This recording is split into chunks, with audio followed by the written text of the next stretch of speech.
Sir, അടിയന്തരാവസ്ഥ വീണ്ടും സംസാരമാകുന്നു.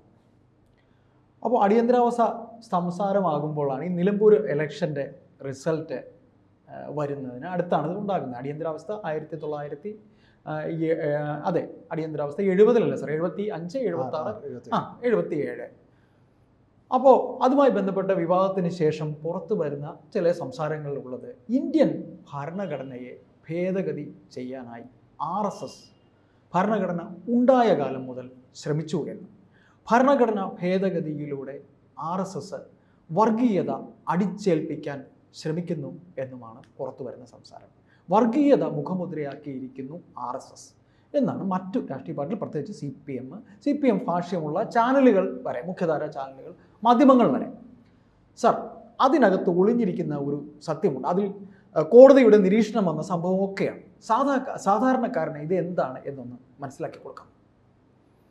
എനിക്ക് തോന്നുന്നു താങ്കൾ വരികൾക്കിടയിലൂടെ ഉദ്ദേശിച്ചത് ഈ അവസാനം സഹസർക്കാർ വാക്ക് പറഞ്ഞ അതെ സെക്യുലറിസവും ഇതും മാറ്റണമെന്ന് കൂടിയാണ്. അതെ അതെ സർ, അതുകൂടെ മനസ്സിൽ വെച്ചിട്ടായിരിക്കും ഞാൻ വിശ്വസിക്കുന്നു. അതെ, കാരണം ഇപ്പോൾ അതാണല്ലോ പുതിയ ചർച്ച. അതെ, നമ്മൾ മനസ്സിലാക്കേണ്ടത് ഇത്തരം ഭരണഘടനയെക്കുറിച്ച് പുതിയ ജനറേഷൻ പഠിക്കുമ്പോൾ ഭരണഘടന രൂപീകരിച്ച വേളയിൽ നടന്ന ചർച്ചകളെക്കുറിച്ച് നമ്മൾ വായിക്കണം. ആ കാര്യങ്ങൾ ഇതിൽ പ്രധാനമായും പറയേണ്ടത് ശ്രീ അംബേദ്കർക്ക് പോലും ഇങ്ങനെ ഒരു അഭിപ്രായമോ അദ്ദേഹത്തിൻ്റെ ചർച്ചകളിലോ ഇത്തരമൊരു അഭിപ്രായം അദ്ദേഹം പറഞ്ഞിട്ടില്ല. പക്ഷേ എന്നാൽ അദ്ദേഹം കൃത്യമായി പറഞ്ഞിട്ടുണ്ട് 1948 ഇത്തരം ഭരണഘടനാ ചർച്ചകളുടെ അവസാനം അദ്ദേഹം പ്രസംഗിച്ചപ്പോൾ വളരെ കൃത്യമായി പറയുന്നുണ്ട്, ഈ ഭരണഘടനയെ ശക്തമായി എതിർക്കുന്നത് രണ്ട് കൂട്ടരാണ്. ഒന്ന് സോഷ്യലിസ്റ്റുകളും, രണ്ട് കമ്മ്യൂണിസ്റ്റുകളും. അദ്ദേഹം അതിൻ്റെ ദീർഘമായ ഒരു വിശദീകരണം നൽകുന്നുണ്ട്. സോഷ്യലിസ്റ്റുകൾ എന്തുകൊണ്ട് എതിർക്കുന്നു? വ്യക്തി സ്വാതന്ത്ര്യം ധാരാളം വേണം, അത് കിട്ടുന്നില്ല, അത്തരത്തിലുള്ള കാര്യം പറയുന്നുണ്ട്. കമ്മ്യൂണിസ്റ്റ് പാർട്ടി എന്തുകൊണ്ട് എതിർക്കുന്നു എന്ന് പറഞ്ഞുകൊണ്ട് അദ്ദേഹം പറയുന്നത്, എന്നെ നിരന്തരമായി അധിക്ഷേപിക്കുന്നതും ഈ ഭരണഘടനയെ എതിർക്കുന്നതും ഈ ഭരണഘടനാ പ്രകാരം നിലവിൽ വരുന്ന ഒരു ഭരണകൂടത്തെ തകർക്കുവാൻ, അതിനെതിരെ വിമർശിക്കുവാനതില്ല, അതിനെ തകർക്കുവാനുള്ള അവകാശം വരെ ഈ ഭരണഘടനയിൽ എഴുതി ചേർക്കണമെന്ന് ഇവർ ആവശ്യപ്പെടുന്നു. എനിക്ക് പറ്റില്ല എന്ന് അദ്ദേഹം പറഞ്ഞുകൊണ്ട് എന്നെ രണ്ട് കൂട്ടരാണ് എതിർക്കുന്നത്. ഈ സോഷ്യലിസ്റ്റുകളും കമ്മ്യൂണിസ്റ്റുകാരും നിരന്തരമായി എന്നെ അധിക്ഷേപിക്കുകയും ഈ ഭരണഘടനയ്ക്കെതിരെ നിരന്തരമായി പ്രസ്താവന നടക്കുകയും ചെയ്യുന്നു എന്ന് അദ്ദേഹം പറഞ്ഞിട്ടുണ്ട്. അങ്ങനെയാണെങ്കിൽ അദ്ദേഹത്തിന് RSS എന്നും കൂടെ പറയായിരുന്നു. അദ്ദേഹത്തിന് ആ കാലഘട്ടത്തിൽ RSSനെതിരെ പറഞ്ഞതുകൊണ്ട് ഒരു ബുദ്ധിമുട്ടുണ്ടാകുമായിരുന്നില്ല. അപ്പോൾ ഇത് 1948 അവസാനം ഡിസംബറിലാന്ന് തോന്നുന്നു അദ്ദേഹത്തിൻ്റെ അവസാനത്തെ പ്രസംഗത്തിൽ ഇത് കൃത്യമായി കൂട്ടിയിട്ടുണ്ട്. ഇന്നും ഭരണഘടനാ ചർച്ചയിൽ ആ പുസ്തകങ്ങൾ എടുത്ത് വായിച്ച് മനസ്സിലാവും. അപ്പോൾ ആ കാലഘട്ടത്തിലെ RSSനോ അന്ന് വേണമെങ്കിൽ ഈ കാലഘട്ടം തിരിച്ചായിരുന്നു. കുറച്ചുകൂടി തീവ്രമായ ഹിന്ദു മുസ്ലിം വിരുദ്ധത നിലനിൽക്കുന്ന കാലം. പാകിസ്ഥാനിൽ നിന്നെല്ലാം ലക്ഷക്കണക്കിന് കോടിക്കണക്കിന് അഭയാർത്ഥികൾ ഇങ്ങോട്ട് വരുന്ന കാലഘട്ടമൊക്കെയായിരുന്നു. ഇതാണ് അതിൻ്റെ ബേസിക് ഇഷ്യൂസ്. രണ്ട് ഭരണഘടന പ്രിയാമ്പിൾ തന്നെ മാറ്റിയത് BJPയോ RSSോ അല്ല, കോൺഗ്രസ്സാണ്. അത് എത്ര തവണ മാറ്റിയിട്ടുണ്ട്? 42 തവണക്കം. ഇത് 42ാം ഭരണഘടന ഭേദഗതിയായിരുന്നു ഇപ്പോൾ ഈ പറയുന്ന സോഷ്യലിസ്റ്റിയും ഇതിനെയും കൊണ്ടുവന്നത്. 67 or 80 ആയിട്ടുണ്ട് ഇപ്പോൾ അവസാനം ഭരണഘടനാ ഭേദഗതി. ഭരണഘടന പലപ്പോഴും ഭേദഗതി ചെയ്തിട്ടുണ്ട്. ഭരണഘടന രൂപീകരിക്കുന്ന സമയത്ത് തന്നെ ഭരണഘടനാ ശില്പികൾ മുന്നോട്ട് വെച്ചത് ഇതൊരു നിയമസംഹിതയായിട്ട് മാറരുത്, ഇതൊരു ജനങ്ങൾക്ക് അല്ലെങ്കിൽ ഡെമോക്രസി നയിക്കുവാൻ വേണ്ടുന്ന ഒരു ചൂണ്ടുപലക മാത്രമാണ്. അതായത് ഇതിന് 2000 വർഷമോ 200 വർഷമോ ഒക്കെ ഇതേ നിയമപ്രകാരം പറ്റില്ല, കാരണം മാറ്റം വേണ്ടി വരും, കാലത്തിനനുസരിച്ച് മാറ്റം വേണ്ടി വരും എന്നുള്ളത്. പക്ഷേ അതിന് വേണ്ടുന്ന ഒരു ബേസിക് ഇഷ്യൂസ് അതിൻ്റെ വെക്കണം എന്നുള്ള കാര്യമാണ് പറഞ്ഞിരുന്നത്. രണ്ടാമത്തത് ഇപ്പോൾ ഇത് ചർച്ച വരുന്നത് സഹസർക്കാർ വാക്ക് എന്താ പറഞ്ഞേ, സെക്യുലറിസവും സോഷ്യലിസവും എന്നുള്ള പദം എങ്ങനെ പ്രിയാമ്പിൾ വന്നു എന്ന കാര്യം ചർച്ച ചെയ്യണമെന്ന് അദ്ദേഹം പറഞ്ഞിട്ടുണ്ട്. അദ്ദേഹം മാറ്റണമെന്ന് പറഞ്ഞിട്ടില്ല. ചർച്ച ആരാ ഭയക്കുന്നത്? കോൺഗ്രസ്, കമ്മ്യൂണിസ്റ്റ് പാർട്ടിയും ഭയക്കുന്നു. ഒരു കാര്യം ചർച്ച ചെയ്യുവാൻ എന്തുകൊണ്ട് ഇവർ തയ്യാറാകുന്നില്ല? അത് മാറ്റണമെന്ന് അദ്ദേഹത്തിൻ്റെ പ്രസംഗത്തിൽ എങ്ങും പറഞ്ഞിട്ടില്ല, ഇപ്പോഴും ആവശ്യമില്ല. പക്ഷേ അത് വന്ന രീതിയെക്കുറിച്ച് ചർച്ച ചെയ്യണ്ടേ? എന്തുകൊണ്ടാണ് ചർച്ച ചെയ്യണമെന്ന് പറഞ്ഞത്? എന്തുകൊണ്ടാണ് ഈ രണ്ട് പദങ്ങൾ ഈ 1977 വരെ എന്തുകൊണ്ട് വേണ്ടിയിരുന്നില്ല അല്ലെങ്കിൽ വന്നിരുന്നില്ല? നെഹ്റു അടക്കം അന്ന് ഒരുപക്ഷെ എന്തായാലും ഈ ഭരണഘടനയും മഹാത്മാഗാന്ധിയും വായിച്ചിട്ടുണ്ടാവാം. അതിൻ്റെ ആദ്യ കാലഘട്ടത്തിൽ തീർച്ചയായിട്ടും ശ്രദ്ധിച്ചിട്ടുണ്ടാവും. ഡോക്ടർ ഭീംറാവ് അംബേദ്കറിൻ്റെ ചെയർമാനായിരുന്നു. മഹാത്മാ രാജഗോപാലാചാരി അടക്കമുള്ള ധാരാളം ആളുകൾ അതിൻ്റെ ഭാഗമായിട്ട് പ്രസംഗിക്കുകയും അതിൻ്റെ പങ്കെടുക്കുകയും ഒക്കെ ചെയ്തിട്ടുണ്ടല്ലോ. ഇവർക്കൊന്നും അറിയില്ലായിരുന്നു, അല്ലെങ്കിൽ ഇവർ ചർച്ച ചെയ്യാൻ മറന്നുപോയി എന്നാണോ ഈ വിഷയം? ഈ രണ്ട് വിഷയം ഇവർ ചർച്ച ചെയ്യാൻ മറന്നുപോയി അല്ലെങ്കിൽ മാറ്റിവെച്ചു, ഇവർക്ക് അറിയില്ലായിരുന്നു. അങ്ങനെയല്ല, ഈ രണ്ട് പേരുകളും വേണോ വേണ്ടയോ എന്ന വേണ്ടിയിട്ട് 3 തവണ എങ്കിലും വളരെ ദീർഘമായ ചർച്ച ഈ ഭരണഘടനാ ഭേദഗതി സമയത്ത് നടന്നിട്ടുണ്ട്. കമ്മിറ്റി കൂടിയിട്ടുണ്ട്, ഇത് ചർച്ച നടന്നിട്ടുണ്ട്. ശ്രീ KT ഷാ എന്ന് പറയുന്ന ഒരു വ്യക്തി മെമ്പർ ഇത് വേണമെന്ന് പറഞ്ഞ് ദീർഘമായി വാദിച്ചിട്ടുണ്ട്. അദ്ദേഹം ആദ്യം വാദിച്ചത് ഫെഡറൽ സെക്യുലറിസം എന്ന വേർഡ് ഉപയോഗിക്കണമെന്നായിരുന്നു. അതിനുശേഷം സെക്യുലറിസം എന്ന വേർഡ് ഉപയോഗിക്കണമെന്ന് അദ്ദേഹം വാദിച്ചു.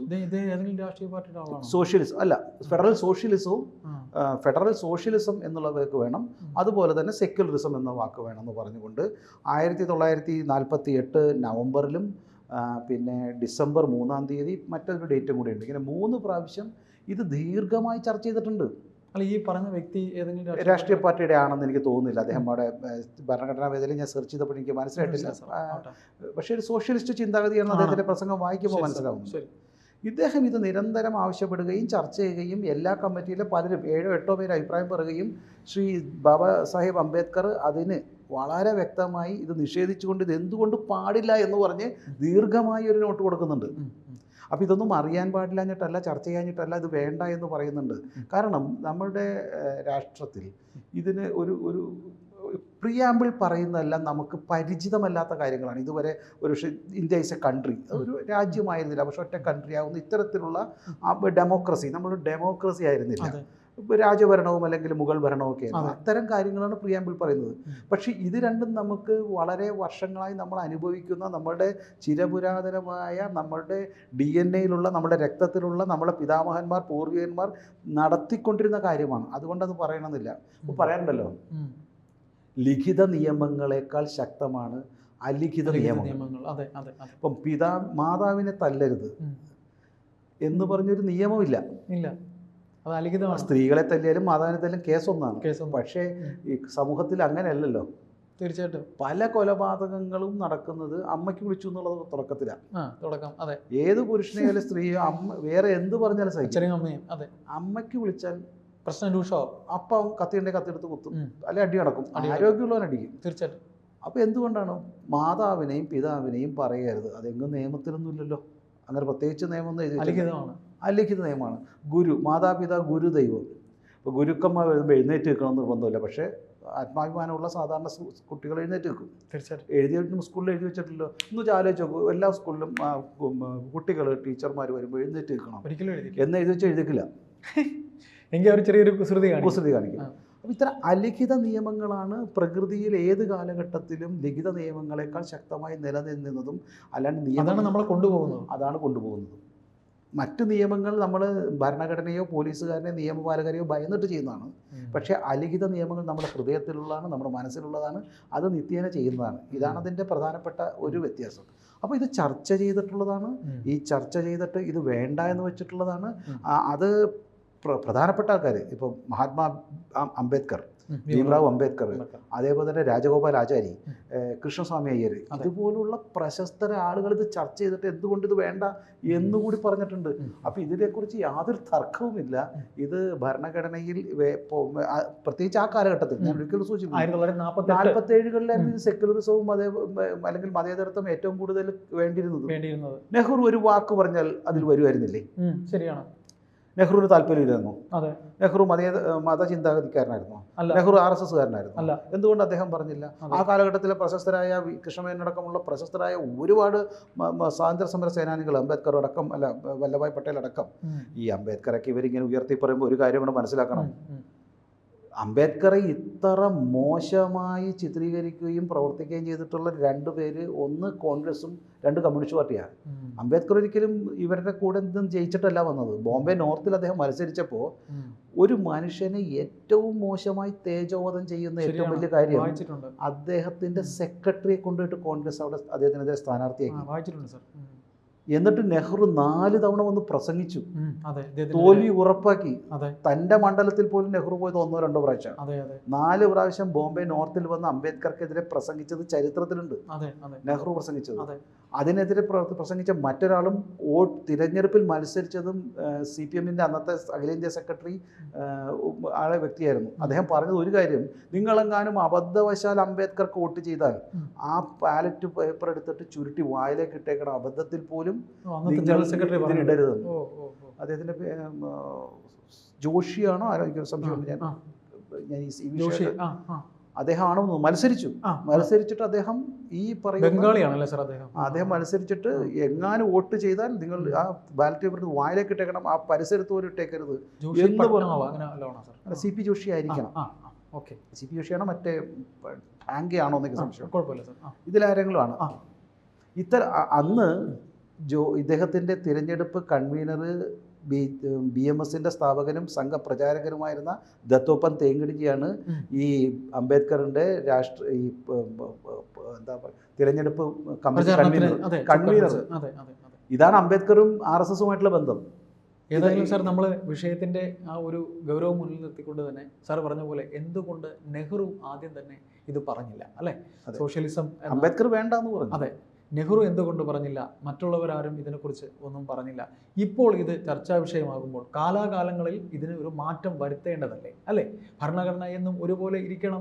ഒരു കാര്യം പറഞ്ഞാൽ അവസാനിപ്പിക്കാം. ഇത്തരം ഒരു ഏറ്റവും പ്രമാദമായ അല്ലെങ്കിൽ ഏറ്റവും ഈ ഭരണഘടനയുടെ ഒരു സാത്വികം അല്ലെ ഭരണഘടനയുടെ ഒരു യഥാർത്ഥ വിഷയം, അതിനെ താത്വികമായ വിഷയം, അതിനെ നിയന്ത്രിക്കുന്ന അല്ലെ അതിനെ ഉയർത്തിപ്പിടിക്കുവാൻ കഴിവുള്ള 2 പദങ്ങൾ, ആ പദങ്ങളെ കയറ്റി വെക്കേണ്ടത്, പ്രിയാമ്പിൾ വെക്കേണ്ടത് പ്രതിപക്ഷമില്ലാത്ത, സുപ്രീം കോടതിക്ക് പ്രൈം മിനിസ്റ്ററെ ഭരിക്കുവാനോ നിയന്ത്രിക്കുവാനോ അധികാരമില്ലാത്ത സമയത്ത് പിറകിൽ കൂടെയാണോ കയറ്റിവെക്കേണ്ടത്?